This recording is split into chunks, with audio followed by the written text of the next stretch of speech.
Hoy vamos a conversar sobre el tema El Cántico de mi Amado. Recuerde que durante esta semana estamos aprendiendo sobre un tema general. Siempre es así, siempre tenemos un tema general. Respondiendo a una pregunta que se hace Dios y que nos hace Dios, ¿qué más pude hacer? Bueno, hoy vamos a introducirnos con una parábola que nos confronta con esa pregunta. Así que agradecemos que está con nosotros nuestro pastor Dani Perla y vamos a orar pidiendo la dirección de Dios para nuestra reflexión de este día. Bondadoso Padre Celestial, gracias te damos porque tú eres misericordioso y estás interesado en nuestra salvación al punto que tú mismo te has sacrificado en nuestro favor. Por eso, ayúdanos a escuchar tu palabra con atención para responder en nuestro corazón que tú ya lo has hecho todo y poder rendirte en nuestra vida. Oramos en el nombre de Jesús. Amén. Amén. Para el día de hoy, Pastor Perla, llama mucho la atención que en toda la Biblia siempre aparecen estas pinceladas que tal vez no conectamos mucho con el tema que durante este trimestre hemos estudiado, pero al verlo con esa luz, desde esa perspectiva, definitivamente nos abre los ojos. En Isaías 5, el profeta Isaías cuenta una historia en la que un viñador hace una viña y está esperando recibir algo de ella porque le ha dado todo lo que puede y finalmente recibe algo diferente de lo que esperaba. Y a pesar de que ha hecho todo lo que puede, e incluso se hace esa pregunta. Esto va a ser introducción para los días que restan, así que para comenzar, pastor, ¿de quién está hablando Isaías? ¿Qué nos está tratando de decir Isaías sobre nuestro Dios y sobre su carácter? Muy bien, creo que esta parábola que nosotros encontramos en Isaías es una historia muy familiar, era una historia muy conocida, muy familiar para el pueblo de Israel, porque Dios había comparado a su pueblo con una viña que Él había cultivado, que Él había sembrado, Él había cuidado, y obviamente, en el Nuevo Testamento tenemos que Jesús habla acerca en San Juan 15 también, Él habla acerca de la vida, habla acerca de la viña también, y siempre es una comparación porque en ese tipo de territorio, como era en esa época, un viñedo que producía un fruto que era muy buscado, muy apetecible, porque de ese fruto precisamente de la uva se saca el vino. Así que ese era el único propósito, algo que yo he aprendido cuando he estudiado acerca de los viñedos, que prácticamente la única razón de ser es el fruto, es el fruto, no hay más. Pero sorprendentemente, después de todos los cuidados, de toda la inversión, el fruto no aparece. Yo creo que podemos leer la parábola para escuchar lo que Dios está diciendo al pueblo. Vamos al libro de Isaías en el capítulo número 5 y vamos a leer los primeros versículos para familiarizarnos con esta historia, porque las parábolas siempre nos llevan a la reflexión, pero es interesante que Dios no deja que las personas saquen su conclusión, sino que Él orienta hacia dónde tenemos que pensar en el uso de esta parábola que Él está haciendo al pueblo. Vamos a leer los primeros 4 versículos. Dice acá: ahora cantaré por mi amado el cantar de mi amado a su viña. Tenía mi amado una viña en una ladera fértil. La había cercado y despedregado y plantado de vides escogidas. Había edificado en medio de ella una torre y hecho también en ella un lagar. Y esperaba que diese uvas y dio uvas silvestres. Ahora pues, vecinos de Jerusalén y varones de Judá, juzgad ahora entre mí y mi viña.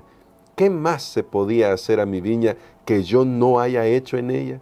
¿Cómo, esperando yo que diese uvas, ha dado uvas silvestres? Muy bien, aquí tenemos nosotros que aunque esta parábola se aplica primeramente a la situación del pueblo de Israel, cómo Dios tomó este pueblo de la nada, porque prácticamente no eran nada en el mundo, pero Dios los tomó, Dios hizo de ellos una gran nación. Conocemos toda esa historia de la ida a Egipto. De hecho, aún el viaje a Egipto de José tenía un propósito en el plan de Dios, porque Egipto tenía las condiciones para que el pueblo de Israel se pudiera multiplicar y definitivamente descendieron una cantidad de personas, tal vez menos de 100, y salieron cientos de miles de personas. Así que todo Dios lo estaba organizando de tal manera que el pueblo de Israel llegara a ser una gran nación que glorificara su nombre en todas las naciones de la tierra. Luego vino el periodo, bueno, nosotros sabemos de los reyes, alcanzó su apogeo con el rey Salomón, nuevamente se ve la bendición de Dios, pero lastimosamente el pueblo responde con infidelidad, con traición a Dios. Ellos van siguiendo otros dioses, entre ellos no se están tratando muy bien, hay injusticia, y entonces Dios viene y se pone a juicio ante ellos. Wow. Y entonces Dios hace la pregunta y les dice, muy bien, ahora díganme, ¿qué más pude haber hecho? Y es aquí donde nosotros tomamos esta pregunta y definitivamente nos ayuda en este estudio de la teodicea, en este conflicto que hay sobre el carácter de Dios. Amén. Bueno, hablando de esto y como estamos introduciéndolo para el resto de la semana, ya, ¿qué podríamos decir sobre cuán asombroso es que Dios se somete en cierta medida, voy a decirlo así, siempre son palabras humanas las que usamos aquí con sus limitaciones, se somete al escrutinio de otros al hacer esta pregunta? ¿Cuán asombroso es esto? ¿Y qué nos debería decir esto a nosotros sobre la disposición de Dios a responder esas preguntas que tenemos en nuestro corazón? Creo que hoy hay una palabra que se usa mucho y es la palabra transparencia. Sí. Y creo que Dios se somete a ser evaluado, revisado. ¿Sabe? Las evaluaciones no gustan muchas veces porque sí, uno sabe que hay cosas que tal vez no están como deberían estar, pero Dios es transparente por el bien de sus criaturas. Él lo conoce todo, sí, absolutamente. Él simplemente tendría que decir esto es así, punto, y tenemos que aceptarlo, pero Él quiere que nosotros veamos quién es Él. Él quiere que nosotros examinemos, y realmente esta es una característica maravillosa de Dios. Él muestra que Él no tiene ninguna agenda oculta, un as debajo de la manga, algo por ahí, o como dice la gente, debajo del tapete, ¿verdad? O de la alfombra, que esto es una analogía, por ejemplo, que alguien está en su casa y de repente le tocan que va a visitar y barre rápido y pone ahí y lo tapa con la alfombra. Pero no, Dios no tiene absolutamente nada. Él es transparente, Él es claro como el cristal, y Él dice, revisen, mírenme, juzguen, evalúen, examinen. Y aquí está la pregunta, ¿qué más yo pude haber hecho? Entonces, cuando lo aplicamos al gran conflicto entre el bien y el mal, nosotros nos damos cuenta que Dios ha ido a tal extremo de permitir que el dolor y el sufrimiento puedan prolongarse en este mundo a fin de que sus criaturas puedan ver de que Él ha hecho todo lo que se podía hacer, ni siquiera humanamente, sino hablando divinamente. Amén. Él ha hecho todo a fin de poder tratar con este tema del mal. Y entonces, pastor, siempre voy a repetir que este día que es introductorio para los demás, cómo las palabras del Señor, ¿qué más pude hacer?, hayan ese eco en la cruz del Calvario. Definitivamente, creo que como vamos a estudiar bien todavía esta parábola el día de mañana, la cruz será el símbolo más grande de la expresión del amor de Dios por sus hijos y de la justicia de Dios por sus hijos, solo que esa justicia Él se la aplicó a sí mismo. Sí. Ese castigo se lo aplicó a sí mismo, y de esa manera nosotros vamos a comprender que no queda nada más que hacer, porque si ya Dios hizo aún lo inconcebible que era autocastigarse por lo que nosotros hemos hecho, es como la historia que cuenta el pastor Richards. Sí. Bueno, fue el iniciador del programa La Voz de la Profecía en inglés, y él cuenta esa historia, que a él le gustaba ir a a la casa del vecino para agarrar unas manzanas. La mamá le decía, no hijo, eso es robar, eso es pecado, eso es malo. Pero él iba de cuando en cuando y tomaba una manzana, hasta que un día su mamá lo llamó y le dijo, mira, si tú vas la próxima vez, te voy a castigar.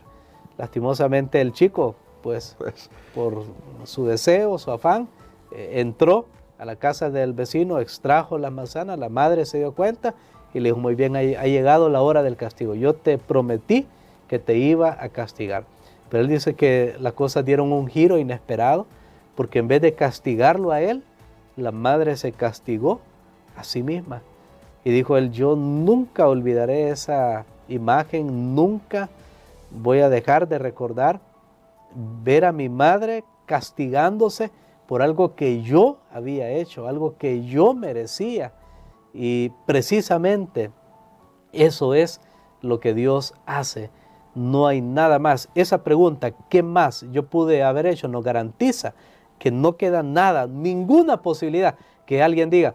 Usted se ha fijado que cuando hay un problema la gente siempre nos metemos y dice, mire, ¿y por qué no hizo esto? O pensó en esta opción, y a veces uno se queda, bueno, la otra persona, o ya sea si a uno le están diciendo lo mismo, es cierto, esa no la intenté, o no la pensé, o no exploré por ese lado, pero en toda la eternidad no se va a encontrar otra opción para resolver el pecado que la que Dios tomó, que lo que Dios hizo. Ahora no entendemos muchas cosas, ahora todavía hay dolor y sufrimiento, pero como veremos, descubriremos quién es el que realmente ha sufrido más en toda esta tragedia conocida como el pecado. Así es, así que hoy queremos que ore por nosotros, pastor, para que quienes estamos estudiando y reflexionando sobre este tema podamos tener la seguridad de que el carácter de nuestro Dios es fiel, es bondadoso, es amoroso y que ha hecho todo lo que necesitamos nosotros para nuestra salvación. Amén. Padre, gracias te damos, Señor, porque tú eres fiel, eres maravilloso. Gracias porque tú has tenido todo el cuidado que necesitamos a fin de que podamos crecer como personas, a fin de que podamos también ser rescatados de donde nos encontramos. Gracias, Señor, porque tu amor te ha llevado a hacer lo que jamás ningún ser pensó, que tú, siendo Dios, creador, omnipotente, eras capaz de hacer. Gracias por tu gracia y tu misericordia, en el nombre de Jesús. Amén.